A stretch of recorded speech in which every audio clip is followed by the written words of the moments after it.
Poursuite des travaux du Forum national sur les décès maternels et périnatals, plusieurs panels ont été animés sous multiples thèmes. Des propositions et des solutions urgentes ont été faites en vue de réduire le taux très élevé des décès maternels et infantiles. Le compte rendu avec Hussein Hashmi et Ibrahim Idi. Des deux sessions prévues au Forum national sur les décès maternels et périnatals, plusieurs panels ont été animés. Mais d'abord, la présentation des synthèses des mini-forats organisés dans les 8 régions du pays a été faite. Ces mini-forats, nous avons collecté, nous avons demandé aux différentes parties prenantes de prendre des engagements qu'ils vont mettre en œuvre pour réduire le décès maternel et périnatal au Niger. Donc ma présentation a porté sur ces différents engagements que les parties prenantes ont pris. Et ces parties prenantes, c'est qui? C'est les autorités administratives et coutumières, les gouverneurs, les préfets, les administrateurs délégués, les chefs coutumiers, la société civile et les directions techniques, bien sûr, dont la direction technique de santé.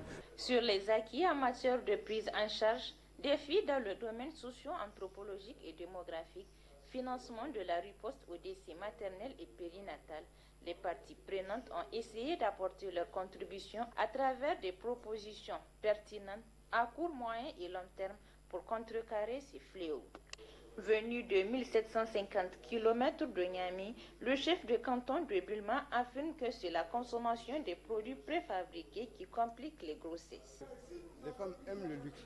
Parce qu'avant, les femmes mangeaient du mil, du sorgho, du maïs, ils préparaient avec leurs mains, ils mangeaient. Et aujourd'hui, c'est ça que vous avez laissé. Donc c'est pourquoi je dis de revenir à la case de départ. Parce que nos femmes sont sous-alimentées. Pourquoi je dis cela?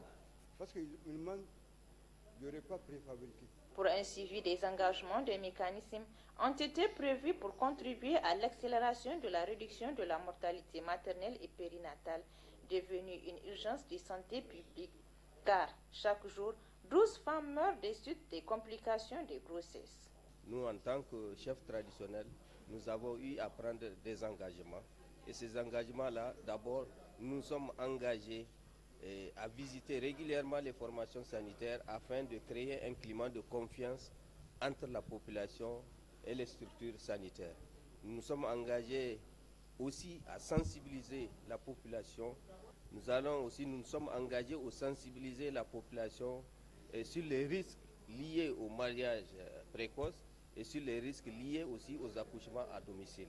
Pour institutionnel de mettre un dispositif qui va faciliter l'accès aux soins. Et on peut déjà le dire, avec la réduction des tarifs, nous avons constaté une augmentation de fréquentation des centres de santé. L'autre aspect, c'est surtout l'aspect communautaire. Les femmes doivent venir à temps.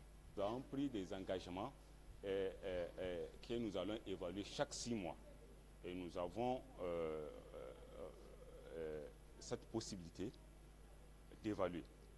Par exemple, les préfets au niveau du département de Zander ont pris l'engagement de tenir une réunion chaque 2 semaines avec les agents de santé, le chef de canton, la société civile, le comité pour faire la situation du CDC.